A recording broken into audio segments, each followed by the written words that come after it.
Assalamualaikum warahmatullahi wabarakatuh.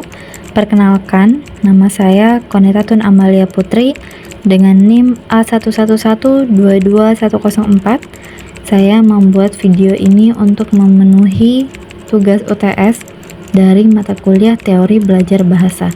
Di dalam video ini akan menjelaskan tentang karakteristik bahasa, isu-isu bahasa, dan yang terakhir teori belajar bahasa.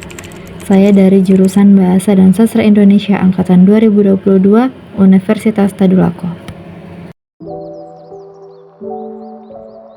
Karakter bahasa adalah ciri-ciri atau sifat-sifat yang dimiliki oleh bahasa. Berdasarkan beberapa sumber, berikut adalah beberapa ciri bahasa. Yang pertama, bahasa adalah sistem. Artinya, bahasa dibentuk oleh sejumlah komponen yang berpola secara tetap dan dapat dikaidahkan. Sistem bahasa berupa lambang-lambang bunyi.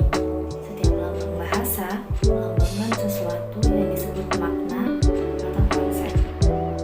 Nah, karena setiap lambang bunyi itu memiliki atau menyatakan suatu konsep atau makna, maka dapat kita simpulkan bahwa setiap ajaran bahasa memiliki makna. Yang kedua, bahasa bersifat arbitrari.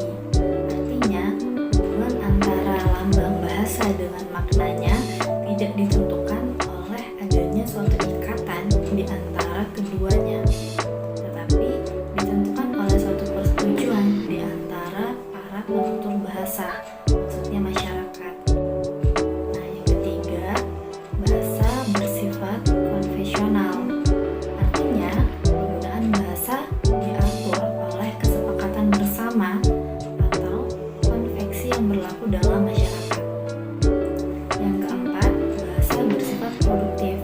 Artinya, bahasa dapat menghasilkan kalimat-kalimat baru yang belum pernah dibuat sebelumnya. Yang kelima, bahasa bersifat dinamis. Artinya, bahasa selalu mengalami perubahan dan perkembangan seiring dengan perubahan dan perkembangan masyarakat yang menggunakannya. Yang ketujuh, bahasa bersifat manusiawi. Artinya, bahasa hanya dimiliki oleh manusia dan tidak dimiliki oleh hewan. Manusia dalam menguasai bahasa bukanlah secara instiktif atau landasan, tetapi dengan cara belajar. Nah, dari ciri-ciri bahasa tersebut dapat disimpulkan bahwa bahasa adalah sistem komunikasi yang kompleks dan dinamis yang digunakan oleh manusia untuk berinteraksi dan menyampaikan pesan.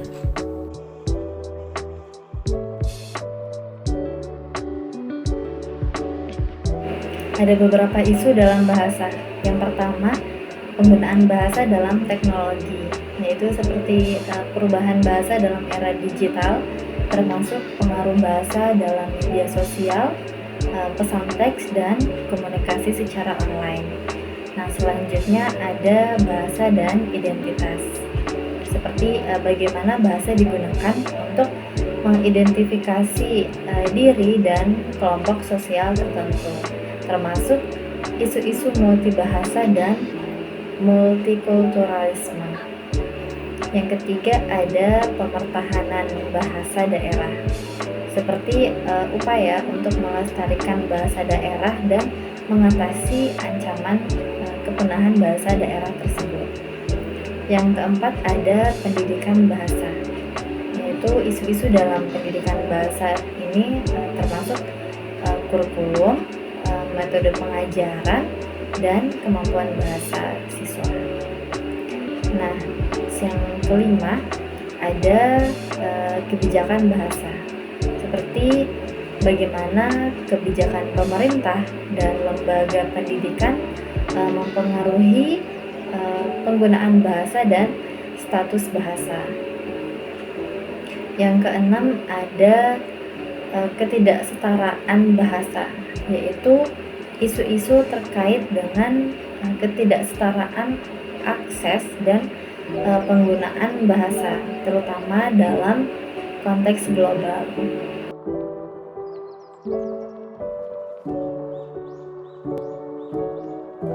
Teori behaviorisme mengemukakan bahwa semua perilaku termasuk tindak balas, maksudnya respon ditimbulkan oleh adanya rangsangan atau stimulus dari lingkungan. Dalam konteks pembelajaran bahasa, teori ini menekankan pada pentingnya penggunaan penguatan atau penghargaan dalam membentuk perilaku bahasa yang diinginkan. Salah satu tokoh yang berperan dalam teori ini adalah Skinner, di mana ia berpendapat bahwa perilaku seorang anak akan dikendalikan oleh sebuah akibat. Bila ia mendapat apa yang diinginkan, ia akan terus memintanya. Namun, bila apa yang ia mau tidak diberikan, ia tidak akan memintanya lagi. Jika teori ini diaplikasikan, maka orang tua atau guru di sekolah harus memahami apa yang disukai dan tidak disukai oleh anak.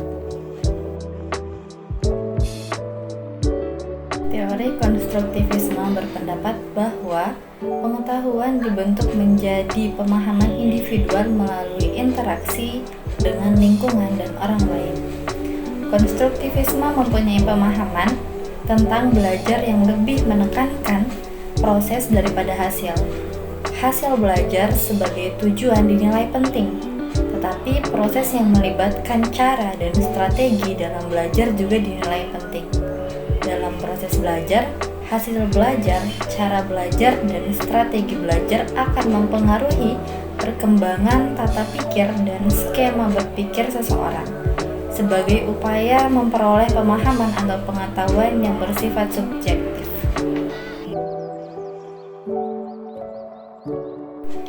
Teori nativisme yang mengemukakan bahwa manusia dilahirkan dengan bakat untuk memperoleh dan belajar bahasa. Teori ini menekankan pentingnya faktor biologi dalam pemerolehan bahasa dan bahwa bahasa merupakan perilaku khusus manusia. Bagi nativisme, lingkungan sekitar tidak ada artinya, sebab lingkungan tidak akan berdaya dalam mempengaruhi perkembangan anak. Nativisme adalah pandangan bahwa keterampilan-keterampilan atau kemampuan-kemampuan tertentu bersifat alamiah atau sudah tertanam dalam otak sejak lahir. Teori nativisme ini dipelopori oleh seorang filosof Jerman, yaitu Arthur Schopenhauer, mengemukakan bahwa perkembangan manusia itu telah ditentukan oleh faktor-faktor yang dibawanya sejak lahir, yaitu faktor pembawaan, baik karena berasal dari keturunan orang tuanya, nenek moyangnya, maupun karena memang ditakdirkan demikian. Nah, pembawaan itulah yang menentukan hasil perkembangannya. Manakala pembawaannya itu baik pula anak itu kelak. Begitu pula sebaiknya, andai kata anak itu pembawaannya buruk pula pada masa pendewasaannya. Teori kognitivisme yang menekankan pada pentingnya peran kognisi atau proses berpikir dalam pembelajaran bahasa. Teori ini mengemukakan bahwa belajar bahasa melibatkan kegiatan mental internal dalam diri kita dan merupakan proses berpikir yang kompleks. Teori belajar kognitif lebih menekankan bahwa belajar adalah suatu proses yang terjadi dalam akal pikiran manusia. Pada dasarnya, belajar adalah suatu proses usaha yang melibatkan aktivitas mental yang terjadi dalam diri manusia sebagai akibat dari proses interaksi aktif dengan lingkungannya untuk memperoleh suatu perubahan dalam bentuk pengetahuan, pemahaman, tingkah laku, keterampilan, dan nilai sikap yang bersifat relatif dan berbekas. Loveline dalam Elizabeth berpendapat bahwa dalam belajar bahasa, seorang anak perlu proses pengendalian dalam berinteraksi dengan lingkungan. Pendekatan kognitif dalam belajar bahasa lebih menekankan pemahaman, proses mental, atau pengaturan dalam pemerolehan dan memandang anak sebagai seseorang yang berperan aktif dalam proses belajar bahasa. Sekian penjelasan materi dari saya. Saya ucapkan terima kasih. Wassalamualaikum warahmatullahi wabarakatuh.